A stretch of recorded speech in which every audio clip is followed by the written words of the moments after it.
Okay, we have with us two very special guests in London today. We've got Billy Nelson. Billy, how are we doing? I'm fine, thanks. And we've got heavyweight contender Martin Bakole. Yeah, Martin Bakole. Okay, Martin, how you doing? I'm okay, and you? I'm great, fantastic. Yeah. Let's start with you, Billy. How are things doing? Everyone's good, Right, down in London. Down here getting some quality sparring from Daniel Dubois. Okay. We were here this week, preparing for our fight on the 23rd of June in Glasgow. Okay. At the Hydro against DL Jones. Okay. For those people who don't know about you, Billy, give people just a brief overview as to you as a trainer and what you've done in your career. I've been a coach for about 15 years maybe. 20 years. I've trained. I helped train Scott Harrison to be a world champion, Alec Arthur British Commonwealth champion, numerous other guys, British titles, Ricky Burns 2-weight world champion, Wally Lemon WBU world champion, intercontinental titles. Just based myself up in Scotland, and I'm going to be training a world heavyweight champion very shortly. So, you know what you're talking about. No, I don't know about that. One of the reasons why I was really intrigued about you the first time we did the interview is because I found you a very straight talking type of guy. You just said how you feel, and you really didn't care. It was like, this is how I feel. And it's people like this, like I said before, people that we appreciate on the channel because we know it's straight words, and we can learn so much more from people like yourself. In the world today of boxing where people are spinning this and that and propaganda and he said this, she said that, but you can't trust what one person says. A person like yourself, Billy, we get the truth and nothing but the truth. So we appreciate you and thank you for your time today. You're down in London from Scotland. Why Daniel Dubois for sparring? Well, what it is Martin sustained an injury early in the year, and there was a kerfuffle with his visa, and he could only come in 2 weeks ago. So I wasn't exactly sure of the date that he could come in, and when I got the date, I just happened to phone Martin from the Peacock Gym. He was struggling for sparring partners. We needed a sparring partner. We've sparred Daniel numerous times before, so it made perfect sense. Martin invited us down. We've had some great sparring with Daniel, preparing us for the fight next week. So when you've got sparring, what's the objective for you? Different trainers have different objectives. For you, what is it about? Well, I study with opponents and I try and identify weaknesses, strengths, and pass it on to the fighter. Working combinations that are going to work against this specific opponent, ensuring that at the same time he's getting sharp and competitive, both physically and mentally, and prepare myself in the correct manner for the fight. Do you as a trainer, you must, I assume you'd consider that Dubois could be the opponent down the line. So do you hold anything back in sparring? I've heard fighters say, I held a bit of back in sparring, I didn't give it my all when I was sparring. Don't believe that in any. Daniel Dubois and Martin have a very, very, very competitive sparring. No, why should they hold back? If you're holding back, then they're sending a wrong message to your brain, and you maybe hold back when in the heat of the battle. That's not for us. When the big punches are being chucked in, do you go, hold back on it, or you're like, no, bring it on? Some trainers think that hard sparring, it wears a fighter down, and they should just do the hard fighting, and the sparring should be light. What's your thoughts on that? Well, I'm all for an educational spar, but if you know, like any fighters, if you hit me, I want to hit you back harder. Yep. It's just that competitive edge that's in the top fighters. I like it. I do like educational sparring, but unless and it has happened to several guys that he sparred with, yes, he's hurt them. Okay. You know, they're boxers, you know, they Yeah. get hit for a living, unfortunately. And if you can't take it in sparring, you ain't going to take it with smaller gloves on in a fight. So unless you're hurt, me or the other coach can see that you're physically hurt, there's no need to stop it. Okay, so how old is Martin at the moment? How old? Yes. 26. 26? And how old Dubois? I think he's 20. So, in terms of the youth and the physicality, how good sparring are you getting from, as far as you're concerned as a trainer? Daniel's giving him good rounds, aye. Okay. Martin, Yeah. the man we're talking about, sorry, we're just talking about you. Yeah. So how have you found it, sparring with Daniel Dubois? No, first of all, Daniel Dubois is a nice guy. I feel nice when I spar him because he's a young, old, got more talent like me. Yeah, we're still both young, but I'm older than him. I feel nice when I spar him. It's good sparring. You can even pay money to watch that. Yeah? Yeah. Oh, I'd pay money to watch that. We have to get pay-per-view sparring partners. What do you think of sparring fights? What do you think about that? Pay-per-view sparring. No, I say you can pay to watch that. I would pay for it. Yes, I would. So we've heard about Dubois' punching power. I mean, when you hear the reputation of somebody's punching power, is that something that you consider when you spar, or do you think to yourself, you know what? Well, I punch myself. Have a bit of me. Boxing. Me, when I'm boxing, I don't care about punching power, or because if it was like that, I was going to scared to spar Joshua, to spar Tyson Fury or Dubois. When I'm in this business, I don't care you have power or not, or come down and spar you.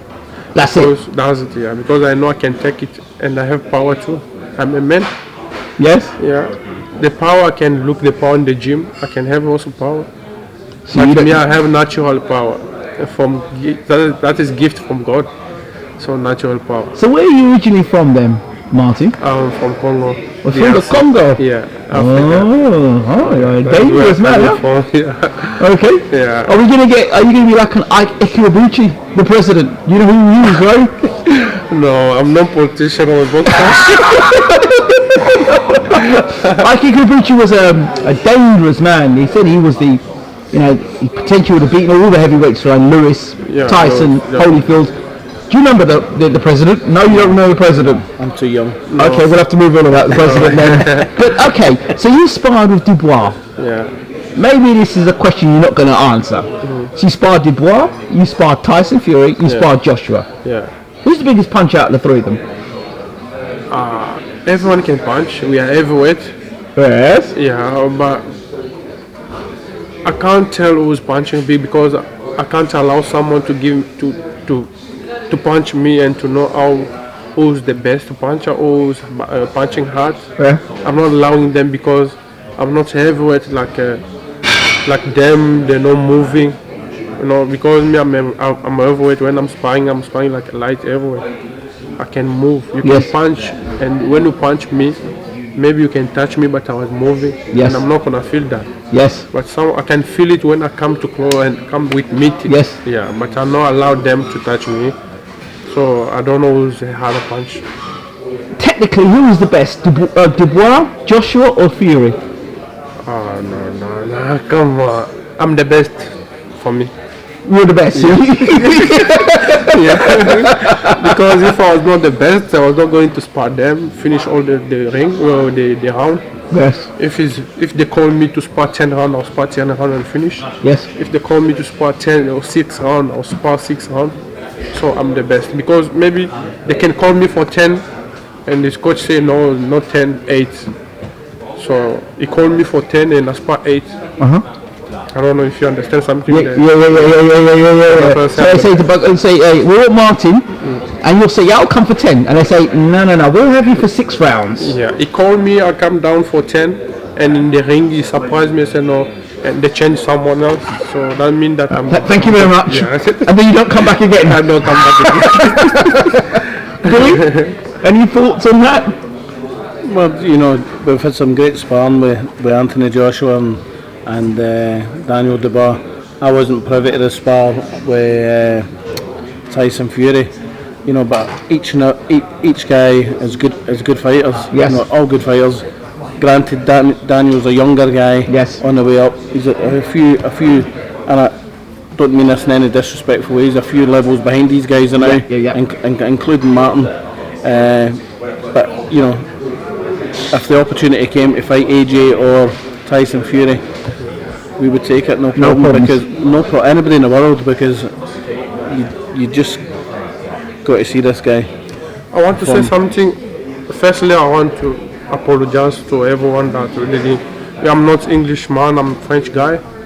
I want to say something. I forget about it, but I have to say it. When I sparred Tyson Fury, I never sparred Tyson Fury 4 round or 6 round full. I always spar him 1 round in, 1 out. But Joshua spar him 8 round, 6 round. Dubois spar him 8 round, 6 round. But I never sparred Tyson Fury 4 round or 6 round. Why? Well, I don't know. You can ask Peter Fury why he didn't let me spar him. Peter moved just his mix sparring it. partner and mixed it up to keep them fresh. Yeah. Okay, cool. Okay, so the last time I saw you fight was a very impressive performance. Akinlade, the stoppage, that was I think Akinlade was he only lost 1 fight but never been stopped, and nobody had done that to Akinlade. Talk to me about that performance. You see the way you were surprised, even me was surprised, even my coach. So even myself, I couldn't believe that I knocked him in first round. But it was my first time to work with Billy and me. We watched the Akinlade video at home, and they tell me what to do. And like we working together, one man, I walk in the ring, and my coach told me that what happened in the ring. So I was very happy. And I was happy, why? Because I can see that with him we can work together, because he's telling me something, then the same thing that he tells me is happening in the ring. You think it's clever. Do you think that did him any favours, Billy? I mean, he's really, people have got an eye and thinking, a bit tasty. And then the Akinlade first, like, well, okay, that just confirmed that this guy is a bit better than we know he's good, but people have not seen the best of Martin Bakole yet. When we fought Akinlade, I think he went 10 rounds with Nathan Gorham. yes. And Nathan Gorham's a fine young fighter himself. We sparred him. It was a very good performance. Very fast hands that night. I took a bit of exception to somebody saying when we fought the Polish boy, who's a very tough guy, and the York call, Sokolowski. He's dangerously tough. He's dangerously tough. Yes. But Martin Bakole absolutely destroyed that guy. I mean, what a tough individual that man was. I've never seen a worse broken nose in my career at boxing than the nose that was given the nose that was given to the Polish boy. What a tough man going through that fight. And I've heard people say that he was blowing and puffing after 2 rounds. What a lot of nonsense. He was picking him off at will. But this guy, you need to have that boy with a breeze block to put him down. You know what I mean? And then he had another excellent performance. Showed another side to his skill with the body shot against Ali Baghouz. See if I sat here and wrote a list of people down that have said they don't want to fight him, even spar him, you'd be shocked. Interesting, very interesting. Are you going to reveal that? Or are you going to keep it chill? You wouldn't do that. You don't do that. You don't do that, but there are people that will quite happily do that, as I'm sure you know the world of boxing. Well, go and get me one person that said, one British guy that said they'll fight him. DL Jones has stepped up to the plate. You know what I mean? Yep. Because he's getting good money for the fight. But you go and find me one other guy in the top 10 that said they want to fight him. If you had your way, Martin, tomorrow, if somebody said you had 3 fights to have in the British ranks, who would they be? 3 fights. I can fight anybody. Yeah, we know that, but Yeah. 3 British fighters. You'd like to get your hands on. Anybody. But that's not an opponent. We need to have names. No, because why I'm saying anybody, because maybe other people are scared of me. Maybe they give the reason. Oh, I still have more fight to coming up. Doesn't matter. I'm a boxer. In all fairness, I think Martin has to fight guys way above British level now, European level, fringe world level, and that will be happening. It will be happening September, October time. DL Jones, you said, right? Yes. Tell us about DL Jones. Didn't Dubois fight DL Jones? He did. He stopped him in 3 rounds. He gave him quite an awkward time. You know, the competent fighter. But competent fighters, he is a competent fighter, and he'll come in full of confidence. He's only lost once, but he's going to have an exceptional talent. How do you see the fight going, in your opinion, with DL Jones? He'll knock him out. Did you hear that? I heard that. You heard what your trainer said? Yeah. So what are you going to go and do? Oh, what he says is true. If you tell you something, you mean it. So, okay. So you've got a guy now, Billy, that is dangerous. People don't want to fight him. What are you going to have to do to get Martin up the rankings in a situation where fighters don't want to fight him? Well, not everybody will want to fight him. Foreign fighters will fight him. We nearly got a guy called Adnan Redovic, 19 wins, 2 losses. The only 2 losses he had was the European champion and Tom Swartz, the undefeated German.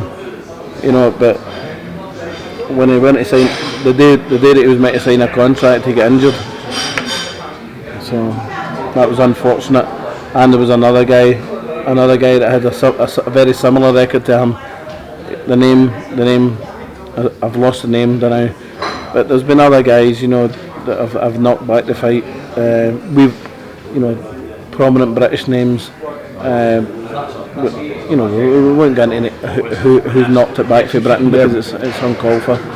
But we have got a plan in place that September, October time, he'll have a fight that will put him in the top 15 in the world.